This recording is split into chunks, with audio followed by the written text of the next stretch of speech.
Friends, आज हम बात करेंगे जीटीएल इंफ्रास्ट्रक्चर लिमिटेड के बारे में। और जैसा कि आप लोग देख पाए हो दोस्तों कि आज के दिन जीटीएल अपना 52 वीक लो को टच करता हुआ भी हमें दिखाई दिया। और साथ ही साथ दोस्तों आज के दिन जीटीएल में हमें 4.5% की एक अच्छी खासी तेजी बनते हुए दिखाई दे रही है। तो आज इस वीडियो के माध्यम से हम लोग जानेंगे दोस्तों कि क्या चांसेस है जीटीएल में हमें क्या आने वाले समय में गिरावट होते हुए दिखाई दे सकती है या नहीं। क्योंकि देखा जाए तो आज के दिन जीटीएल ने अपना लो को टच कर लिया है, तो इसे देखकर हमें क्या चिंतित होना चाहिए या नहीं, या फिर आने वाले ट्रेडिंग सेशन में जीटीएल में हमें तेजी बनते हुए दिखाई दे सकती है। तो इन सारी चीजों को हम लोग जानेंगे इस वीडियो के माध्यम से। और साथ ही साथ दोस्तों जीटीएल को लेकर कुछ अच्छी खबर भी है और कुछ बुरा खबर भी है। तो वो क्या खबर है और उस खबर से जीटीएल को डायरेक्टली इनडायरेक्टली किस तरह से हमें इफेक्ट पड़ता हुआ दिखाई दे सकता है, तो इन चीजों को हम लोग जान लेंगे इस वीडियो के माध्यम से। तो मेक श्योर दोस्तों वीडियो को स्किप ना कर पूरा देखो, ताकि आप चीजों को सही से समझ पाओ और अपनी खुद की इन्वेस्टमेंट डिसीजन ले पाओ। लेकिन दोस्तों मेरी आपसे एक ही रिक्वेस्ट रहेगी, चैनल को सब्सक्राइब और वीडियो को जरूर से लाइक कर देना, ताकि आपको इस तरह की अपडेट्स रेगुलर बेसिस पर मिलती रहे। तो चलिए फ्रेंड्स वीडियो को स्टार्ट करते हैं। तो सबसे पहले अगर इसके आज के कारोबार पर नजर डालें तो स्टॉक जो है ओपन हुआ ₹1.10 में, हाई बनाया इसने ₹1.15 का, लो बनाया इसने ₹1.05 का। और आप देख पाओ दोस्तों ₹1.15 में इसने क्लोजिंग दी आज के दिन। और साथ ही साथ इसमें 4.5% की हमें इंट्राडे में तेजी बनते हुए दिखाई दी है। अब दोस्तों इस आर्टिकल को देखो, इस आर्टिकल को देखकर आप समझ पाओगे कि इन्फ्लेशन से टेलीकॉम सेक्टर को किस तरह से इफेक्ट पड़ता हुआ दिखाई दे रहा है। और ये जो टेलीकॉम सेक्टर में हमें इफेक्ट पड़ता हुआ दिखाई दे रहा है, ये इफेक्ट का असर डायरेक्टली इनडायरेक्टली हमें जीटीएल में आता हुआ दिखाई दे रहा है। अब इन्फ्लेशन बढ़ने के कारण दोस्तों mobile usages, mobile phone services में हमें बहुत ज्यादा ही इंपैक्ट पड़ता हुआ दिखाई दे रहा है। और जो टेलीकॉम कंपनी जो रेवेन्यू ग्रोथ है उसमें हमें 2 से 4% की एक गिरावट होते हुए दिखाई दे रही है, अगर पिछले 9 महीने से हम लोग कंपेयर करें तो। अब ये रेवेन्यू में हमें किस वजह से गिरावट होते हुए दिखाई दे रही है टेलीकॉम कंपनीज के, क्योंकि जो स्मार्टफोन का प्राइस है उसमें बढ़ोतरी होते हुए दिखाई दे रही है। मोबाइल का जो सर्विसेज है वो सर्विसेज में इंक्रीज में होता हुआ दिखाई दे रहा है। मोबाइल का टैरिफ प्लान भी हाइक होता हुआ दिखाई दे रहा है। और इस वजह से 4G का जो यूजर वो हमें कमता हुआ दिखाई दे रहा है। अब देखो दोस्तों इन्फ्लेशन के वजह से किस तरह से टेलीकॉम ऑपरेटर्स को जो वो नुकसान सहना पड़ रहा है। अब यहाँ पर देखो दोस्तों भारत एयरटेल ने 3.1 million subscriber as well as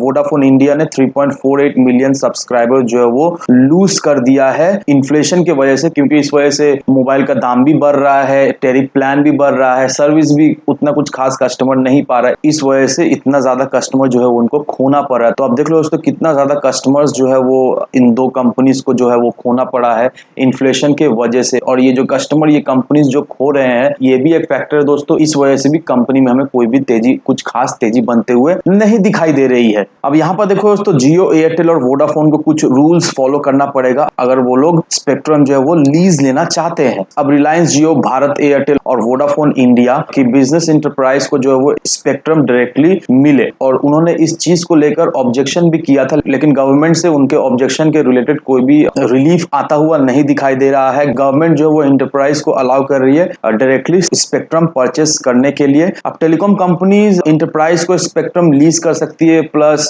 अपने लिए स्पेक्ट्रम भी ले सकती है, लेकिन इसके लिए उनको कुछ रूल्स फॉलो करना पड़ेगा। वो क्या रूल्स है दोस्तों उसे जान लेते हैं। अब स्पेक्ट्रम को लीज लेने के लिए telecom service providers co dot को ये सारा डिटेल्स जो वो देना पड़ेगा कि स्पेक्ट्रम को कितना बैंडविड्थ चाहिए, कितना पीरियड के लिए वो लोग लीज लेना चाहते हैं, कौन सा ज्योग्राफिकल एरिया में वो लोग लीज लेना चाहते हैं, उनका कोऑर्डिनेशन, ये सारा चीज जो है वो डॉट को देना पड़ेगा लीज एग्रीमेंट के 15 दिन पहले। अब डॉट ये जो डायरेक्टली इंटरप्राइज को जो स्पेक्ट्रम लीज दे रही है ताकि वो लोग खुद के एक प्राइवेट नेटवर्क सेटअप कर पाए अपना इंटरप्राइज चलाने के लिए, इससे टेलीकॉम ने काफी ज्यादा ऑब्जेक्शन किया था। लेकिन इस ऑब्जेक्शन का कोई भी हमें पॉजिटिव रिजल्ट टेलीकॉम के फेवर में आता हुआ नहीं दिखाई दे रहा है। और अगर इंटरप्राइज अपना प्राइवेट नेटवर्क और ये सब सेटअप कर लेते दोस्तों, तो इससे डायरेक्टली इनडायरेक्टली टेलीकॉम कंपनीज के रेवेन्यू में as well as customer base में हमें गिरावट होते हुए दिखाई देगी। और इस वजह से टेलीकॉम कंपनी जो है वो काफी ज्यादा ही चिंतित है। अब इसका सोल्यूशन में भी इन फ्यूचर आता हुआ हमें दिखाई दे सकता है, लेकिन अभी तक कोई भी ऑफिशियल बयान नहीं आया है इसको लेकर क्या किया जाएगा। अभी तो इस आर्टिकल को देखकर हम लोग समझ ही पा रहे हैं कि गवर्नमेंट जो है वो अलाउ कर रही है इंटरप्राइज को स्पेक्ट्रम लीज पर लेने के लिए। तो अब देख लो दोस्तों ये सारा चीज लेकर अभी टेलीकॉम कंपनीज जो है वो काफी टेंस्ड है। और इस वजह से दोस्तों टेलीकॉम कंपनीज के सेक्टर में हमें काफी ज्यादा ही नेगेटिविटी होते हुए दिखाई दे रही है, क्योंकि सरकार के इस डिसीजन के वजह से टेलीकॉम कंपनीज काफी ज्यादा चिंतित है, क्योंकि आने वाले समय उनका रेवेन्यू में इस वजह से